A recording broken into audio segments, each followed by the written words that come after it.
Hello guys, share more get more में आप सभी का फिर से स्वागत है। गाइस, आपको तो पता ही है कि कोविड-19 की जो थर्ड वेव है वो बच्चों के लिए कितनी ज़्यादा खतरनाक बताया जा रहा है। आज हम उसी के बारे में बात करेंगे और उससे हम अपने बच्चों को कैसे प्रोटेक्ट कर सकते हैं, इसके बारे में कुछ जानकारी लेंगे। इसको हम 10 पॉइंट्स में समझेंगे कि हमें अपने बच्चे को कैसे प्रोटेक्ट करना है। सबसे पहला पॉइंट है अपने बच्चे को कोविड अप्रोप्रिएट बिहेवियर सिखाकर, जैसे मास्क पहनना है, हैंड सैनिटाइज़र करना है, सोशल डिस्टेंसिंग रखनी है। इन सब चीज़ों को अपनाकर अपने बच्चों को सिखाकर उनको बताया जा सकता है, उनको समझाया जा सकता है। याद रखिए, उनको डराना नहीं है, सिर्फ उनको समझाना है और उनके साथ ऐसा ही बिहेवियर भी मेंटेन करना है जिससे वो इस बात से डरे नहीं कि अरे ये एक बहुत क्या हो गया, ये हमको हमेशा मास्क क्यों पहन के रखना है या ऐसा क्यों करना है। अगर वो ये बिहेवियर को अपनाते हैं, फॉलो करते हैं, तो डेफिनेटली 50% तक खतरा ऑलरेडी कम हो चुका है।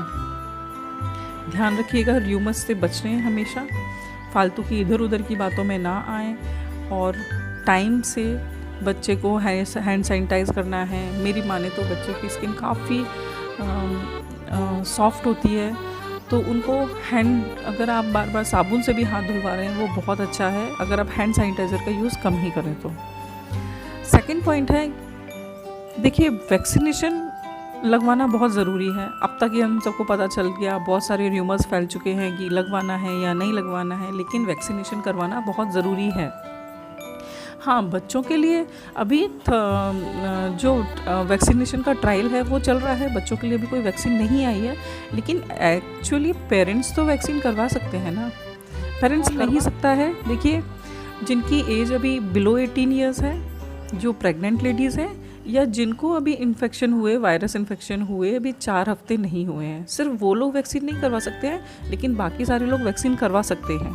अगर आपके घर में बच्चा छोटा है, तो अगर आप लोग वैक्सीनेटेड हैं तो आपके लिए ख़तरा कम है, तो वो बच्चे के लिए भी ख़तरा डेफिनेटली कम है। इसलिए प्लीज़ पेरेंट्स, दोनों डोजेस का वैक्सीनेशन थर्ड वेव आने के पहले पहले हो जाना चाहिए। थर्ड पॉइंट हम बात करेंगे कि आइसोलेशन कब और कैसे होना है। आइसोलेशन, देखिए जब भी आपको लगे कि बच्चे को सीवियर फीवर है, उसकी पल्स बहुत ज़्यादा हाई है, उसको बहुत फास्ट ब्रीदिंग हो रही है, तभी आप डेफिनेटली जो भी आइसोलेट हो सकता है वो फटाफट से आइसोलेट हो जाइए, जिससे बाकी लोगों के लिए ख़तरा कम हो जाए।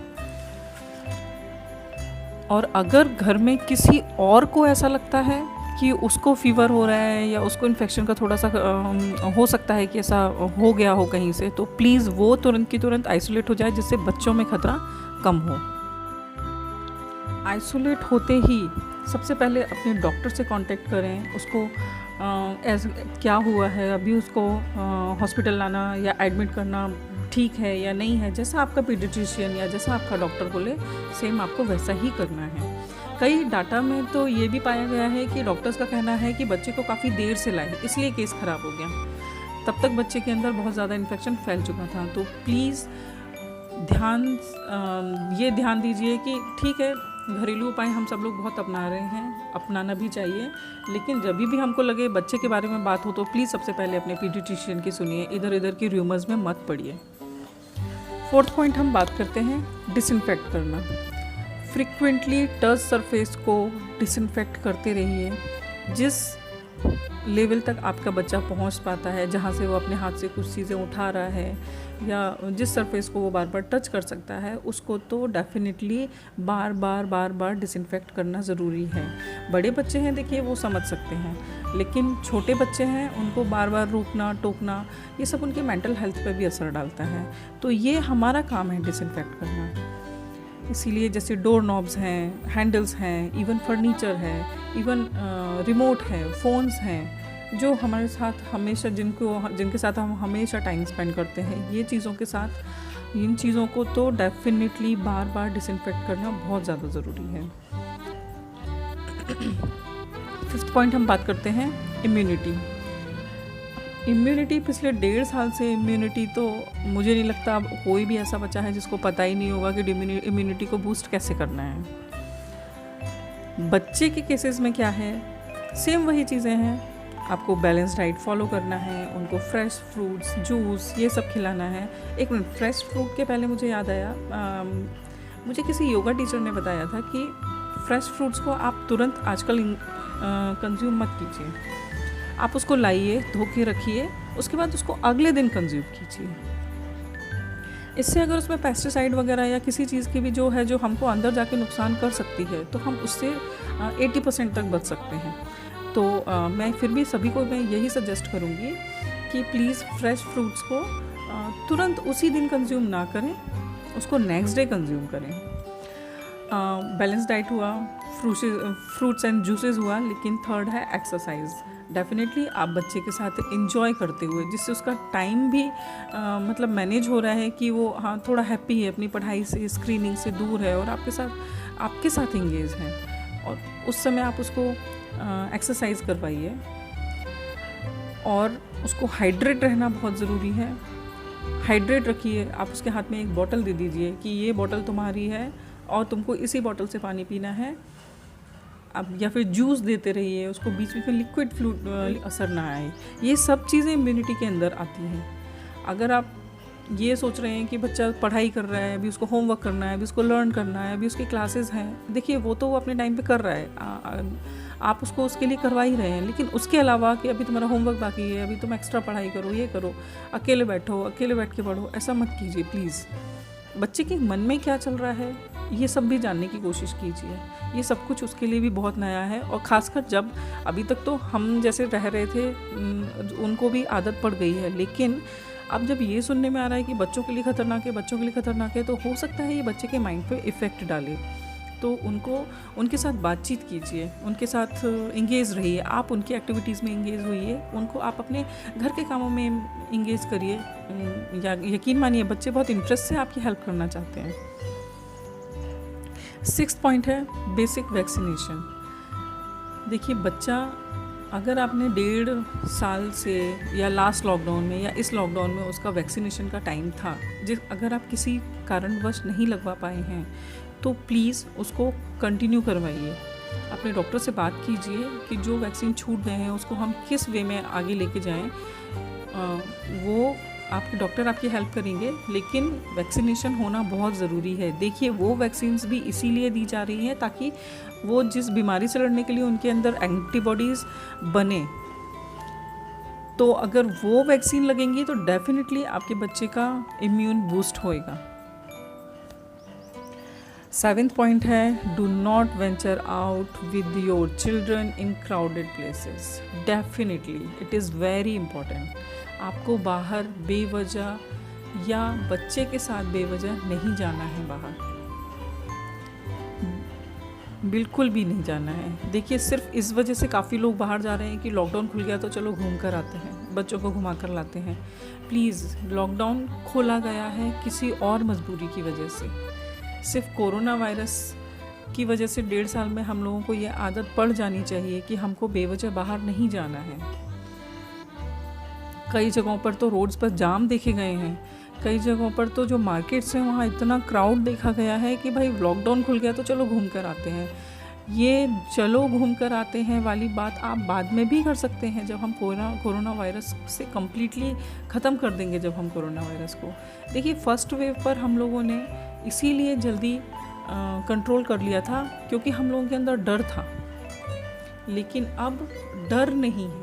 इस वजह से सेकेंड वेव कितनी ख़तरनाक आई, बस थर्ड वेव इतनी ख़तरनाक ना हो इसके लिए आप और हमको ही कोशिशें करनी है। गवर्नमेंट कितनी देर लॉकडाउन कर सकती है, खुद भी सोच कर देखिए। तो प्लीज़, बेवजह बाहर जाने में और किसी वजह से बाहर जाने में बहुत अंतर है। अगर आप किसी ज़रूरी काम से ब्राइड अर्निंग के लिए जा रहे हैं वो एक अलग बात है, लेकिन सिर्फ लॉकडाउन खुल गया है तो चलो घूम कर आते हैं, please don't do this. 8th point है डेफिशिएंसी ऑफ विटामिन डी।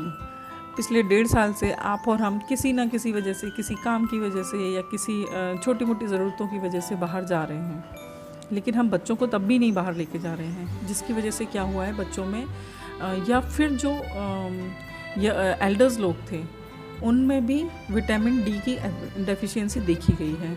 जहाँ अगर आपने देखा हो कि अगर डॉक्टर्स भी जिनका कोरोना वायरस का ट्रीटमेंट चल रहा है उनको भी प्रिस्क्राइब कर रही है विटामिन डी। तो विटामिन डी की डेफिशिएंसी को कंट्रोल कीजिए, उसको डेफिशिएंट मत होने दीजिए विटामिन डी को। विटामिन डी के लिए काफ़ी सारे सोर्सेज हैं, जैसे सुबह की धूप को काफ़ी अच्छा माना गया है जिसमें विटामिन डी है। आप अपने बच्चे को बालकनी में लेकर या छत पर लेकर आधे घंटे के लिए ही अगर आप बैठते हैं तो भी उससे विटामिन डी आपको मिल रहा है, आपकी बॉडी को मिल रहा है। अगर फूड सोर्सेज की बात करें तो एग योक, मशरूम, फिश और भी कई सारी चीज़ें हैं। और अदरवाइज़ आप सप्लीमेंट्स ले सकते हैं, बच्चे को सप्लीमेंट दे सकते हैं विटामिन डी के। 9 पॉइंट पे हम बात करते हैं, आपके एरिया में नंबर ऑफ़ इन्फेक्शंस कितने हैं उतने ही हैं या फिर वो बढ़ रहे हैं। तो प्लीज़ इस पर नज़र देना बहुत ज़्यादा ज़रूरी है। ये हमारे अंदर अवेयरनेस होनी चाहिए। जैसा कि हम जब लास्ट ईयर 2020 में जब कोविड के लिए जब हम इतने अवेयर थे कि हमको पता था कि हमारे पीछे वाली कॉलोनी में इतने केसेस हैं, हमारी आगे वाली हमारी कॉलोनी में केस हैं, तो हमें क्या करना है। तो ये अवेयरनेस को हमको आज भी फॉलो करना है।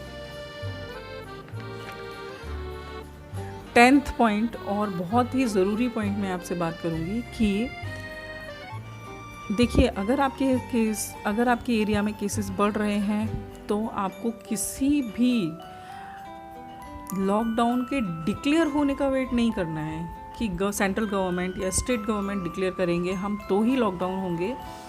आप प्लीज़ अपने घर में लॉक्ड हो जाइए।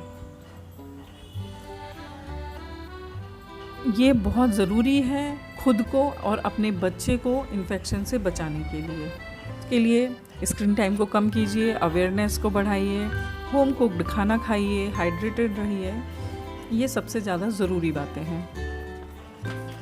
आई होप गाइज़ आपके घर में बच्चे हैं, मेरे घर में बच्चे हैं, हम सभी बराबर उतने ही ज़्यादा टेंस्ड हैं। लेकिन टेंस्ड के साथ साथ हमें बच्चों को डराना नहीं है, हमें उनसे बात करनी है, उनको समझाना है।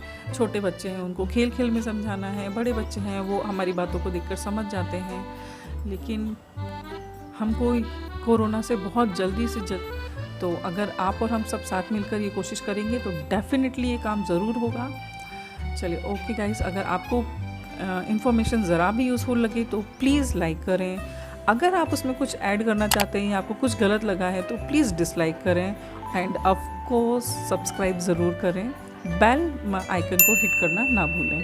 Thank you so much.